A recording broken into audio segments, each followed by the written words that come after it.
Well, hello there. Good morning from Florida.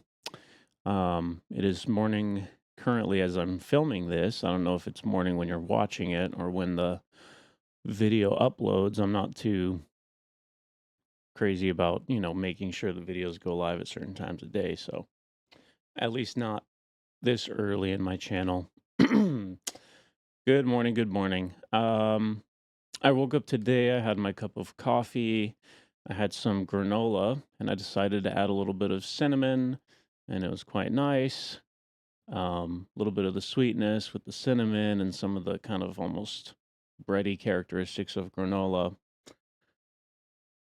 reminded me of a fragrance that was on my shelf. And since I'm in the mode of doing a lot of fragrance reviews right now, or at least I'm trying to be, um, I thought, well, that makes sense. I guess I could do a review of this.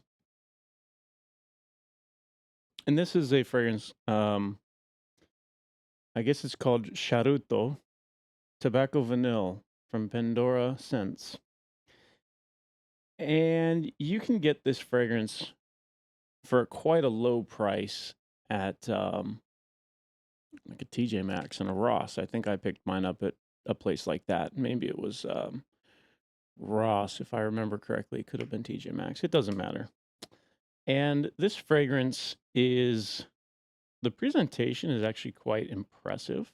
Um, it's got a fairly weighty kind of sandblasted simple glass with a nice dark ambery color to it, which is very fitting. And actually, the cap looks kind of expensive. It doesn't feel expensive. The cap feels very lightweight. The simple Charuto little square in the middle, but very thematically beautiful. The presentation is actually very nice. And in the back, it says Paris Corner. Well, um, let me tell you, the first time I sprayed this fragrance, I was blown away. I thought it was actually very beautiful. And I was enticed to purchase it because I'm pretty sure I think I paid like 15 bucks for it. And when you spray it, you get a blast of eugenol. And um, in English, if you don't know what these materials are, that's just clove, basically. Clove, spices, nutmeg, cinnamon, things like that. But really, eugenol gives clove. This fragrance pretty clearly has more than just eugenol in it, but the central note of the fragrance is eugenol. This fragrance is mostly eugenol. There's a slightly breaded quality in Charuto, which eugenol also carries. I also have a little material. I didn't bring it out with me. Um, Called Clove Stem Madagascar. It's basically a high quality distillation of clove stems from Madagascar. And that material has even more of that bready quality, kind of the stemmy bready quality, um, and a little bit less of the spiced aspects, which eugenol has. But this material has some of that breadiness. And this leads me to believe that like eugenol is the prime material that was used in this. It's the centerpiece of this fragrance. And actually, while we're on the subject of the bottle, the atomizer is really good for such an affordable fragrance. Um, there is vanilla in this fragrance as well.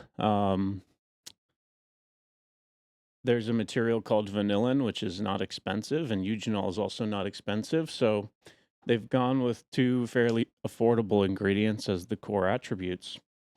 So between eugenol and vanillin, we're most of the way there. The fragrance, um, it has some other supporting aspects. One of them is almost certainly amyl cinnamic, which is an aldehyde, amyl cinnamic aldehyde,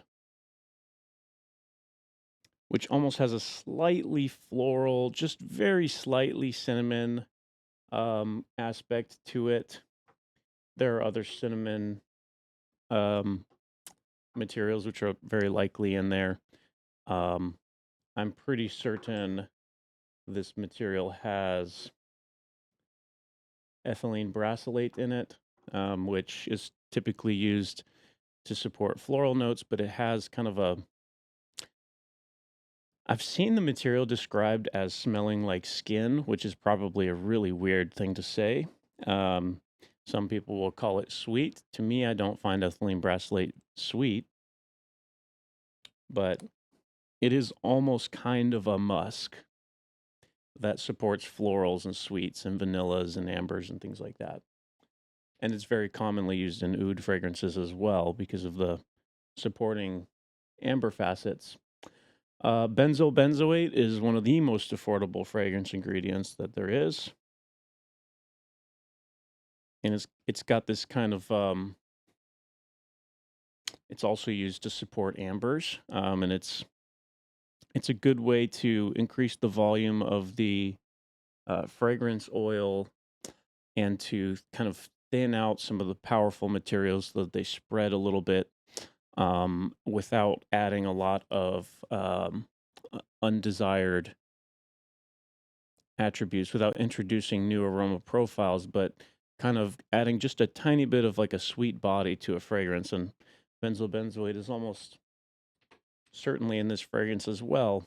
Um, and I have a suspicion that there's some galaxolide, which is typically used as a support for florals. It's kind of like a white musk, kind of clean. Most people, when they go to smell galaxolide, they actually don't smell anything, um, which is probably also true for benzoyl benzoate. I remember in the first, I don't know, I want to say 2 years of learning this trade, I didn't smell anything when I smelled galaxolide, and I also didn't smell anything when I went to smell benzoyl benzoate, although benzoyl benzoate opened up first to me and galaxolide opened up later. Um, the same is true of hedione, for example. So now we're moving on to some of the things which are somewhat prominent and noticeable. There's definitely kind of like a powdery thing going on, and I think that, this is kind of one of those perfumers' magic tricks being played because even though this is a tobacco vanille fragrance, I don't think most of the vanilla in this fragrance is coming from vanilla. It doesn't really have a strong like vanilla personality to me.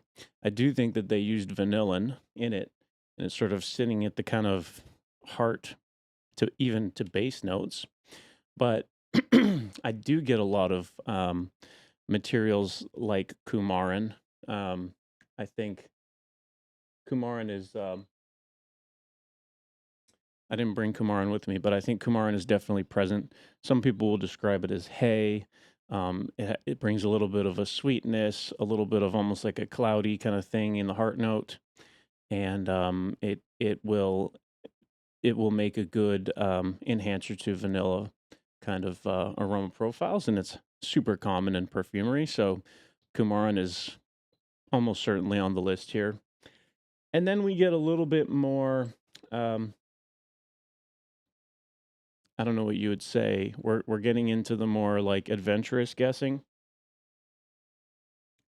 This is a coumarin like material called Coumarex DB from um, IFF, and I kind of get the feeling that some of that is probably in here. And guaiacol. This is guaiacol 1% in PG. That's just a dilution mechanism because guaiacol on its own is extraordinarily powerful. So it helps to dilute it down to 1% before you introduce it into the formula. And guaiacol is another one of these kind of slightly sweet, kind of cloudy, thickening, powdery materials that could be used in the presentation of vanilla in this fragrance. Um, and I also brought out, just for fun, a tobacco um, material called thiaspirane, which is kind of there's a slight harshness to it. It has a little bit of a green facet. It's sort of emblematic of tobacco plants before they've been sort of cured and fermented in the way that they are for cigars, for example.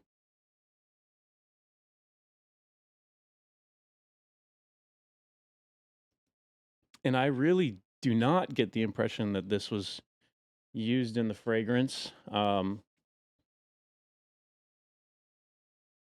if I'm being totally blunt, I don't get the impression that any tobacco was used in this fragrance at all. I can't detect any material that was used that would create the impression of tobacco, which is actually pretty common for tobacco fragrances. It's fairly rare that tobacco is used in perfumery. And typically, when you read tobacco or oud, because these notes are somewhat um, polarizing, I guess. A lot of people don't like them. It is very typical when you see a fragrance that says tobacco or oud that these things are actually not present, or if they are present, they're diluted down to such a degree that they're almost undetectable. They're more like a background influence on the fragrance.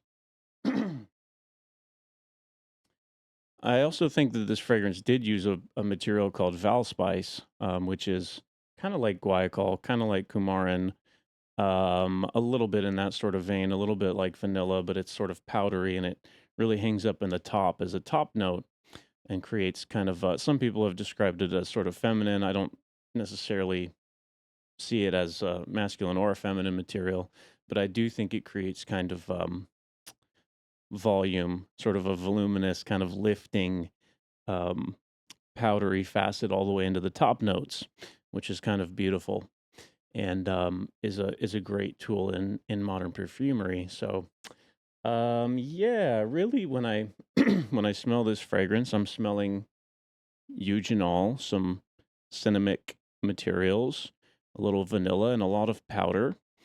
And it's really beautiful. It is really really beautiful. I took some notes, sort of discussing with my own mind about different things that I might smell.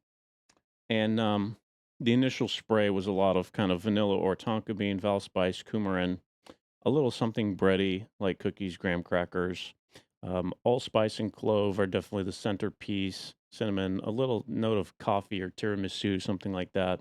A little thing of like caramel and butterscotch, what have you. And possibly some very mildly dosed leather materials.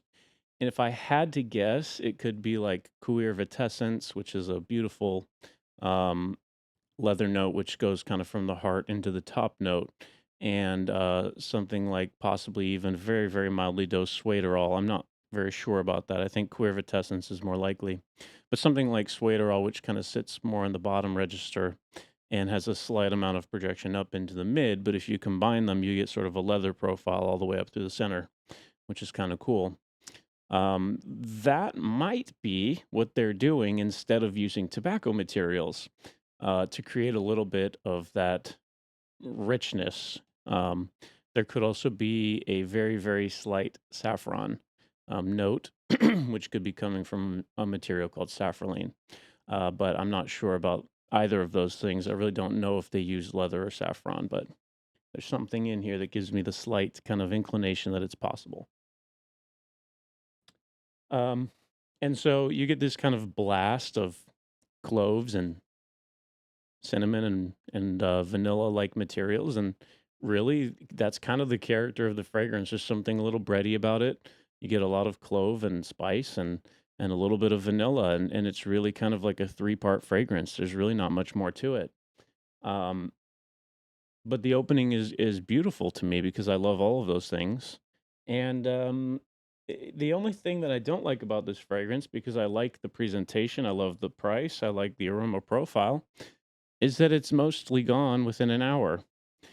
And it's almost entirely gone at the end of the third hour, which is like terrible performance. This thing really does not perform at all.